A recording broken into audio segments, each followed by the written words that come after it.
Hello বন্ধুরা, কেমন আছো? আজকে আমি নিজে কেমন করে মটন বানাই সেটাই তোমাদের সাথে শেয়ার করব। 500 মটন নিয়েছি, আলু কেটে নিয়েছি, পেঁয়াজগুলোকে কুচো কুচো করে নিয়েছি, আদা রসুন আর টমেটোর পেস্ট। একটা কড়াইতে সর্ষের তেল গরম করতে দিয়েছি যাতে পেঁয়াজগুলোকে ভেজে নেব। আর আমি আরেকটা সাইডে পোলাও বানাবো। আমি বাসন্তী পোলাও বানাবো না, এমনি বাসমতি চালের পোলাও বানাবো। তার জন্য হাফ ঘি আর হাফ রিফাইন গরম করতে দিয়েছি কড়াইতে। কড়াইতে তেজপাতা আর পেঁয়াজ এখন সম্বার দিচ্ছি। 4টা বড় বড় পেঁয়াজ নিয়েছি। পেঁয়াজগুলোকে এখন ভেজে নিচ্ছি লাল লাল করে। সাইডের কড়াইতে ঘি আর রিফাইন তেলটা গরম হয়ে গেছে। এখন তেজপাতা সম্বার দিয়ে দিচ্ছি।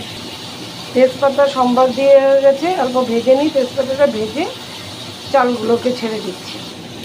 চালটাতে আগের থেকে হলুদ, চিনি, নুন আর কিশমিশ আর কাজু দিয়ে মেখে রেখেছিলাম। এখন চালটাকে ভাজা ভাজা করে নিচ্ছি। যতটা চাল নিয়েছি তার ঠিক ডবল জল নিচ্ছি। জলটা ঢেলে দিলাম। ঢাকা দিয়ে বয়েল আসতে দিয়েছি। ভাতে বয়েল আসাতে চালে বয়েল আসাতে এখন সিম করে আমি ঢেকে দিচ্ছি। এই সাইডের পেঁয়াজগুলো ভাজা হয়ে গেছে। এখন আদা রসুন আর টমেটো লঙ্কা দিয়ে বানানো পেস্টটা দিয়ে দিচ্ছি। পেস্টটা দিয়ে ভেজে নিচ্ছি। সাথে লঙ্কার গুঁড়ো আর হলুদের গুঁড়ো অ্যাড করে ভাজা ভাজা করছি। ভাজা ভাজা হয়ে গেছে, দেখো তেল ছেড়ছে। আমি অল্প জল অ্যাড করে দিচ্ছি। জল অ্যাড করে দিয়েছি, মিক্সি ধোয়া জলটা অ্যাড করে দিয়ে অল্প ভাজা ভাজা করে নিয়েছি।